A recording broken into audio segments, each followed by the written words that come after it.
नमस्कार, बहुत स्वागत है आपका अवेकनिंग इंडिया के एक नए एपिसोड में। और सबसे पहले तो मैं आपका बहुत स्वागत करता हूं इन जोरदार तालियों के साथ। अवेकनिंग इंडिया एक ऐसा मंच जहां हम विवेकानंद के उस सपने को जी रहे हैं जिसके बारे में मैं हमेशा कहता हूं आज भी सपना बना हुआ है, भारत जागरण। युवाओं का भारत के विकास में, देश को आगे ले जाने में, विश्व गुरु बनाने में जो योगदान होना चाहिए वो योगदान हो पा रहा है, नहीं हो पा रहा है का चिंतन। अभी तक जितने एपिसोड्स किए हैं या अवेकनिंग इंडिया हमारे इस कार्यक्रम की जो यात्रा रही है उसमें एक बात तो बहुत साफ है, हम जानते हैं विवेकानंद जी के सपने के बारे में, समझते भी हैं कुछ कुछ, लेकिन शायद जी नहीं पा रहे, जिसकी हमें बहुत ज़्यादा ज़रूरत है।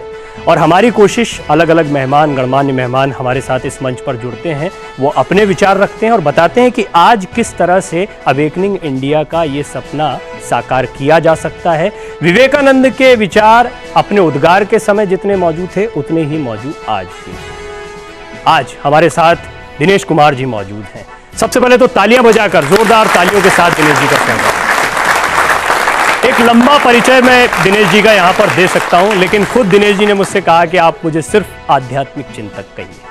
ये आप जितने लोगों को देख रहे हैं उनके जीवन में परिवर्तन में या उनके ज्ञानवर्धन में या उनके मोटिवेशन में दिनेश जी का बहुत बड़ा योगदान रहा और ऐसे कई फॉलोअर्स हैं या ऐसे कई लोग हैं जिन्हें वो मोटिवेट करते रहे। आज अवेकनिंग इंडिया के इस मंच के ज़रिए, इस खास पेशकश के ज़रिए हमारी कोशिश होगी कि देश देश तक उनके विचार पहुँचे और किस तरह से स्वामी विवेकानंद की ज़िंदगी और स्वामी विवेकानंद के सपने को हम एक बार फिर साकार कर सकते हैं, इस पर वो रोशनी डालें। दिनेश जी, आपका बहुत बहुत स्वागत है अवेकनिंग इंडिया में। लेकिन हमेशा हम शुरुआत करते हैं विवेकानंद के जीवन पर एक दृष्टि डालते हैं, नज़र डालते हैं। यूँ तो फिलॉसफी में तमाम फिलोसोफर्स ने बहुत कुछ कहा है और फिलॉसफी छोड़ दीजिए, उनके जीवन की कहानियों पर अगर नज़र दौड़ा लें या उनके जीवन पर नज़र दौड़ा लें तो ऐसा लगता है कि इस शख्स ने सिर्फ बोला नहीं, उन चीज़ों को जिया है। और उनके जीवन की जब इन कहानियों, घटनाओं को देखते हैं तो ऐसा लगता है कि आप भी वो सब करें तो विवेकानंद की तरह बन सकते हैं या उनके सपने को साकार कर सकते हैं। भारत भ्रमण करना, घूमते रहना, ये स्वामी विवेकानंद की एक ऐसी आदत थी जिसके बारे में बहुत कुछ लिखा गया। तो पहले उनकी इस आदत पर या किस तरह उन्होंने भारत भ्रमण किया, देश में क्या क्या देखा और उससे कैसे उन्होंने विचार पैदा किए कि वो भारत निर्माण या भारत जागरण के लिए आगे बढ़ें, उस पर एक नज़र डालें।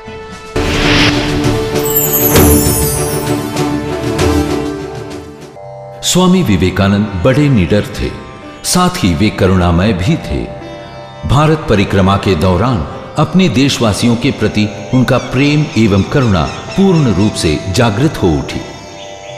एक परिव्राजक साधु के रूप में पूर्व से पश्चिम, उत्तर से दक्षिण संपूर्ण भारत का उन्होंने भ्रमण किया। भारत एक बड़ा देश है, इसमें विभिन्न धर्मों, जातियों एवं संप्रदायों के लोग रहते हैं। स्वामी जी उन सबको देखना, उन्हें समझना चाहते थे। उन्होंने बर्फ से ढके पहाड़ों पर चढ़ाई से लेकर मैदानों के बीच सफर तक सब किया। कई ऐतिहासिक स्थान देखे, कभी राजाओं के महलों में तो कभी गरीबों की झोपड़ियों में वास किया। जो मिला स्वीकार किया। उन्होंने पाया कि देश गरीबी और भूख की गर्त में डूब रहा था। जनसाधारण आलस्य का जीवन यापन कर रहा था।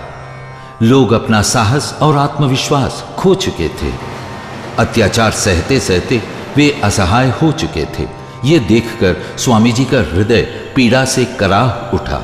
गौरवशाली अतीत का भारत, महान ऋषियों मुनियों का भारत, वीर योद्धाओं का भारत आज कितना पतित हो चुका था।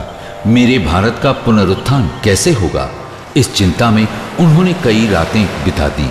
इस चिंता को मन में लिए वे भारत के अंतिम छोर कन्याकुमारी तक गए। तैरकर वे समुद्र के बीच स्थित एक शिला पर पहुंचे। हे ईश्वर, मुझे क्या करना होगा? मुझे दिशा दिखाओ, मेरा मार्गदर्शन करो। स्वामी जी गहन ध्यान में डूब गए। 3 दिन 3 रात तक वे ध्यानस्थ रहे और अंत में उन्हें उत्तर मिल ही गया। वे उठ खड़े हुए। अमेरिका के शिकागो शहर में एक विश्व स्तर की धर्म महासभा होने जा रही थी, जिसमें विभिन्न धर्मों के प्रतिनिधि भाग लेने वाले थे। भारतीय छोर की अंतिम शिला पर मुझे राह मिल गई। मैं वहां जाऊंगा और उन्हें भारत के सनातन धर्म के बारे में बताऊंगा। जो मैं जानता हूं उन्हें बताऊंगा और जो वे जानते हैं उनसे सीखूंगा। हमारे लोगों ने अपना आत्मविश्वास ही खो दिया है। मैं उनके लिए वो आत्मविश्वास लेकर लौटूंगा। मैं जा रहा हूं, पर जब मैं लौटूंगा तो मेरे करोड़ों देश भाई जागृत हो उठेंगे। 31 मई 1893 को स्वामी विवेकानंद अमेरिका के लिए रवाना हुए।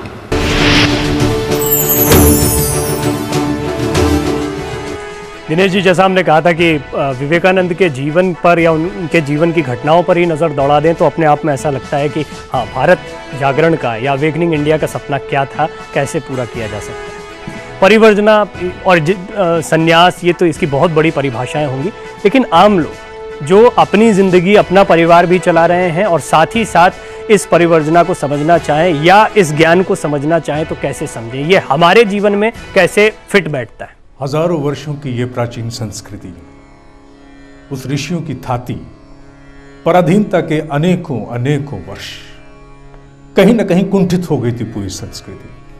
उसे आंदोलित करने के लिए, जागृत करने के लिए राष्ट्रीय कुंडलिनी का मंथन किया जाना अनिवार्य था। मैं ऐसा मानता हूं कि ईश्वरीय संकल्प का अवतरण विवेकानंद के संकल्प के रूप में हुआ है और उस मंथन की प्रक्रिया को उन्होंने राष्ट्र भर में निश्चित रूप से आंदोलित करने के लिए पग पग अपना बढ़ाया। इस पूरे राष्ट्र में अगर उनके समस्त उद्बोधनों पर दृष्टि डालें तो एक ही विषय निकल के आता है कि तुम ससीम से असीम होने की क्षमता रखते हो। उपनिषदों का वो संदेश जो किसी भी मनुष्य की क्षमताओं की बेंचमार्किंग है, अहम ब्रह्मास्मि, वहां तक जाने की चेष्टा मनुष्य को पहुंचा सकती है। निर्भय हो जाओ, रोज रोज मरने से अच्छा है एक बार के संकल्प से मर जाओ। ये राष्ट्रीय कुंडलिनी का जागरण पराधीनता से ग्रस्त उस संस्कृति में इसी मंथन से हुआ और उस मथनी का नाम था स्वामी विवेकानंद। अगर ये भ्रमण न रहा होता, अनेकों राज्यों में वो ना गए होते, कटे बटे इस पूरे भारतवर्ष में जो पहली बार एक राष्ट्र से राज्य के रूप में परिवर्तित हुआ, संभवतः असंभव था।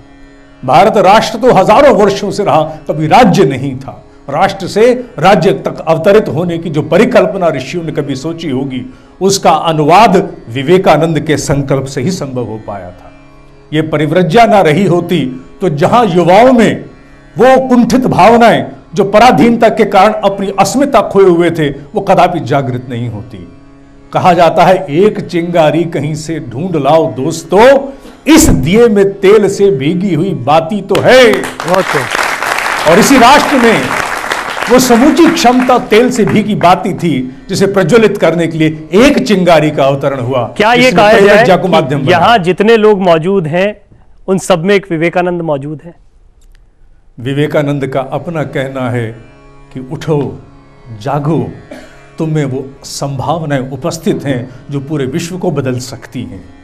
और हर जीव में मनुष्य ईश्वर का वो समूचा अंश लेकर के आया है, जिसे आज का क्वांटम साइंस स्थापित करता है कि सारी सृष्टि एक होलोग्राम है, परिपूर्णता है, पूर्णता से पूरी तरह से पूरित है।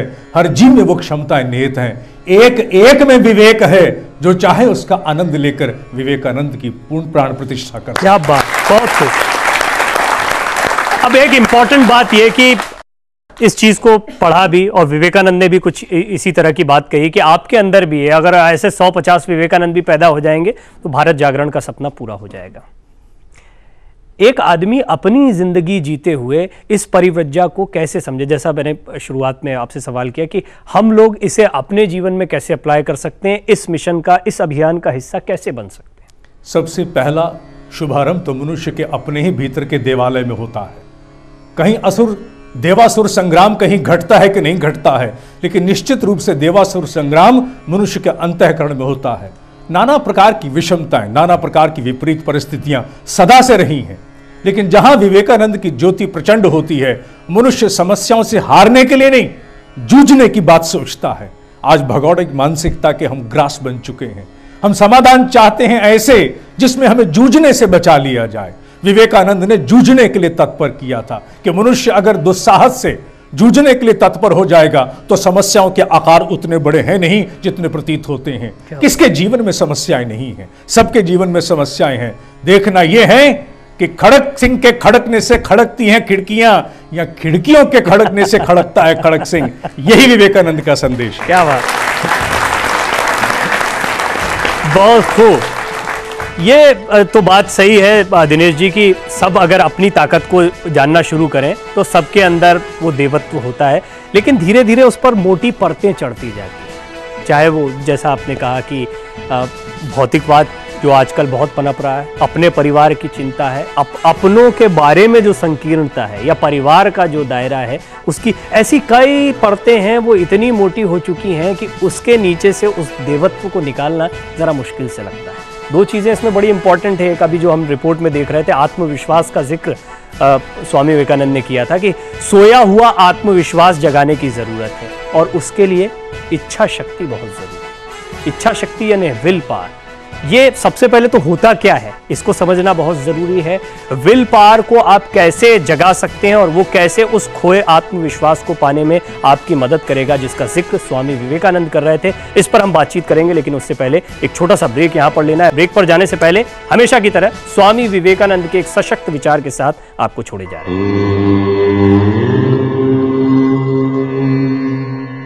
मनुष्य सत्य चाहता है, वह सत्य का स्वयं अनुभव करना चाहता है, और जब वह सत्य की धारणा कर लेता है, अपने अंतःकरण में उसका अनुभव कर लेता है वेदों के अनुसार, तभी उसके सारे संदेह दूर होते हैं, तमोजाल छिन्न भिन्न हो जाता है और सारी वक्रता सीधी हो जाती है।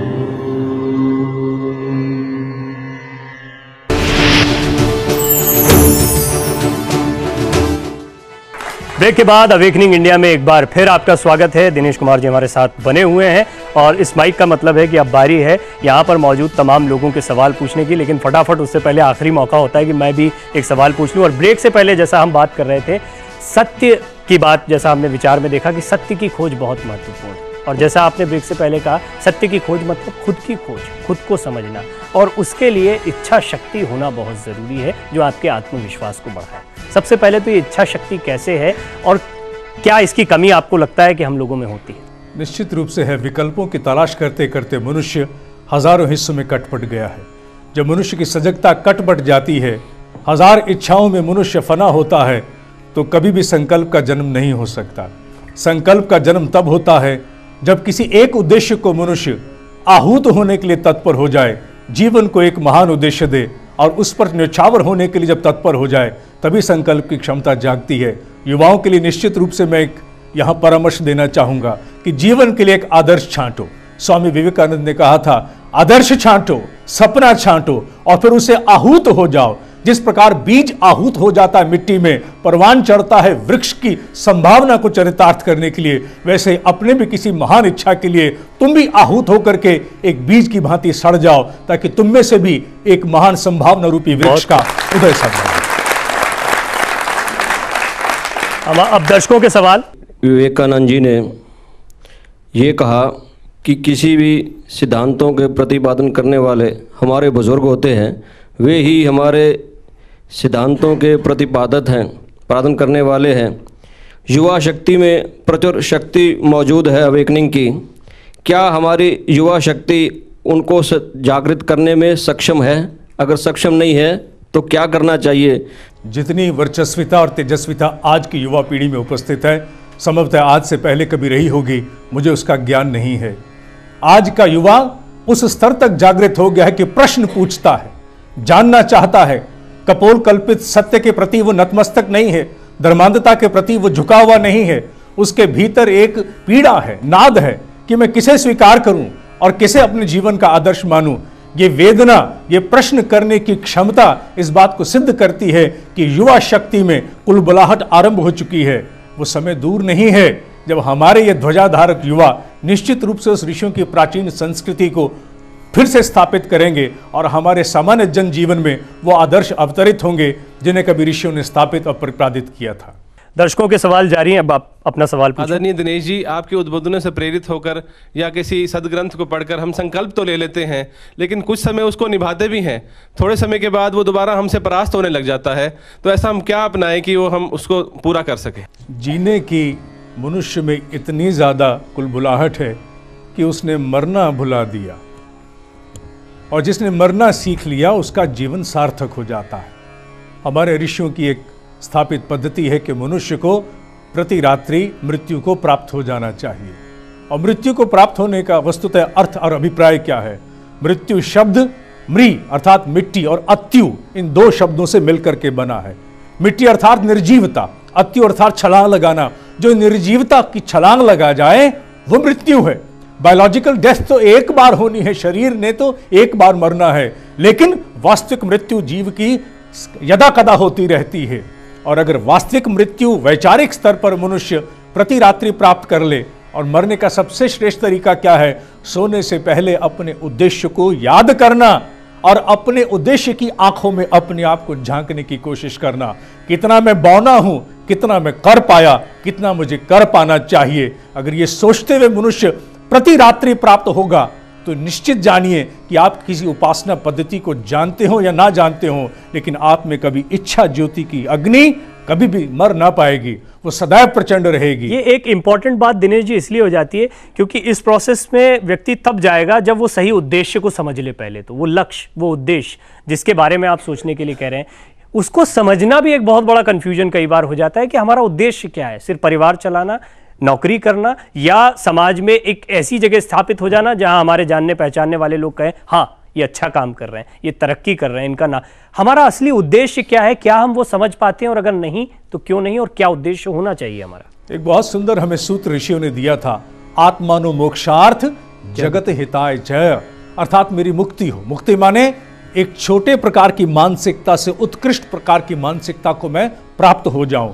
निम्न स्तर की मानसिकता से जो व्यक्ति उच्च स्तर की मानसिकता को प्राप्त होता है वही मोक्ष है, वही उसका ग्रेजुएशन है। तो मुझे प्रतिपल मुक्ति प्राप्त हो, मैं उन्नति करूं और साथ साथ मेरे माध्यम से प्राप्त उन्नति का वितरण जगत हित में हो। आत्मानो मोक्षार्थ जगत हिताय च। अगर ये सूत्र मनुष्य को समझ में आ जाता है, गहरे स्थापित हो जाता है, तो फिर बाकी विवरण हैं जो मनुष्य की अभिरुचियों से जुड़े हुए हैं कि कौन से क्षेत्र में, किस विधा में, कहां दक्षता प्राप्त की जाए और जिसके माध्यम से मोक्ष प्राप्त हो, कल्याण हो और लोगों को भी हित किया जा सके। ये तो मनुष्य को अपने भीतर जानना होगा। पहले तो अपने दिल की रजा जान जाइए, पाना क्या चाहते हो, करना क्या चाहते हो, फिर यार की निगाह जो कहे मान जाइए। बहुत सहज और सरल भाव से